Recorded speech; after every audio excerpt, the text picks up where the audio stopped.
Today we are going to talk about overcoming stage fright.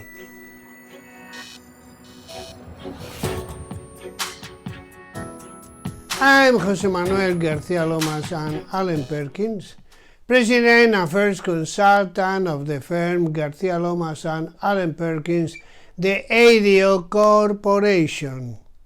How many times in the past, and especially when we were younger, when we found ourselves in a situation of certain tension and nervousness, given the moment we were living, for example, 1. Facing an exam, 2. Having to maintain an encounter with very thought-provoked a certain tension in me, 3. Having to develop an interview with an interlocutor who we assume to be difficult, 4. Having to speak in public and in other occasions.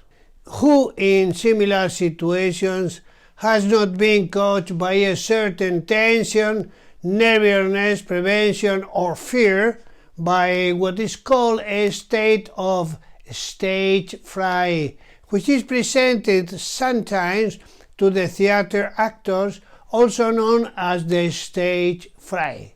For that, we, the professionals of the business world, are not free to go through this difficult situation.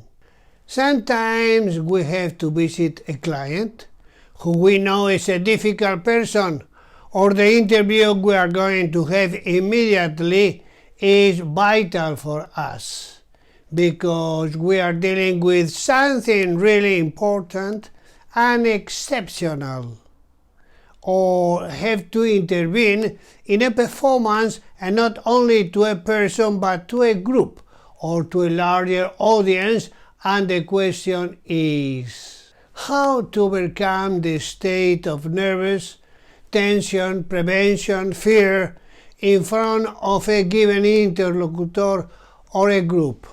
How to overcome the stage fright.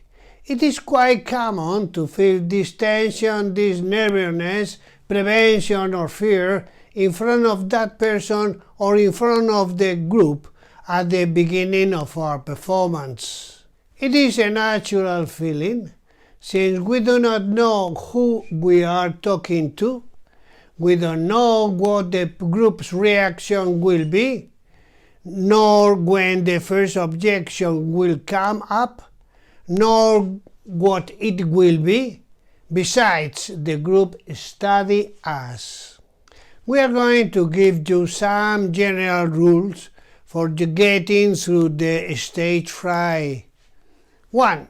The group does not notice more than 10% of the possible nervousness you have. 2. You must not avoid it, you must control it. In the short term, what to do? Deep abdominal breathing, yogic breathing. We are referring to how to achieve greater self-control through yogic breathing. It has been demonstrated that a good degree of oxygenation of our organism leads to a greater control of our emotional state. In this sense, a deep yogic breathing helps us to overcome the stage fright, which often occurs in difficult situations or of great commitment, and especially when we have to speak in public.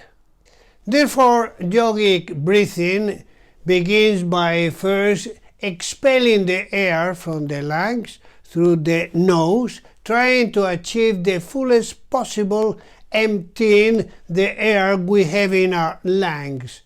Once the lungs have been emptied to the maximum, we feel the need to begin to inspiration of new air, of new fresh air, new oxygen, which we consciously direct to fill from the bottom up, firstly in the abdominal area of the lungs, which is the one with the greatest capacity. for which it is convenient to observe and contribute to the dilation of the abdomen, which we observe as it rises, as it is elevated, even putting our hands without exerting any pressure, posing them on the abdomen and framing it with our hands. If we are in a horizontal position, on our back, framing the navel. Once we have filled the abdominal part of our lungs, we direct our attention to the middle zone, the ribs, which has a medium volume capacity, and thirdly, making a slight circular movements of our shoulders from front to back, we feel the upper part of the lungs, the clavicular zone, which is of less capacity. With all this, we will have achieved a full filling of our lungs. We will have taken out some air that was left in our lungs, and we will have renewed it, replaced by fresh air that we now provide. Once again, the cycle begins with expiration. First, expelling the air from the lungs through the nose, trying to get the fullest possible emptying of the air we have in the lungs. And then starting with a new inspiration, as we have already indicated, filling the lungs from the bottom up. Both in emptying and filling the air in our lungs, it is advisable to produce a certain airflow rub when passing through the upper part of the nasal passage.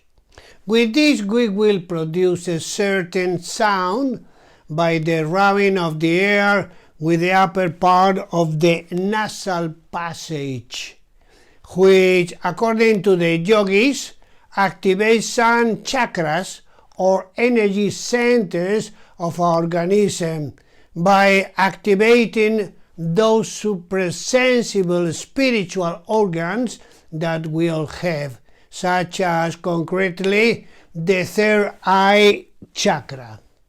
In addition to the yogic breathing, at first you should look at warming looking faces, a friendly person.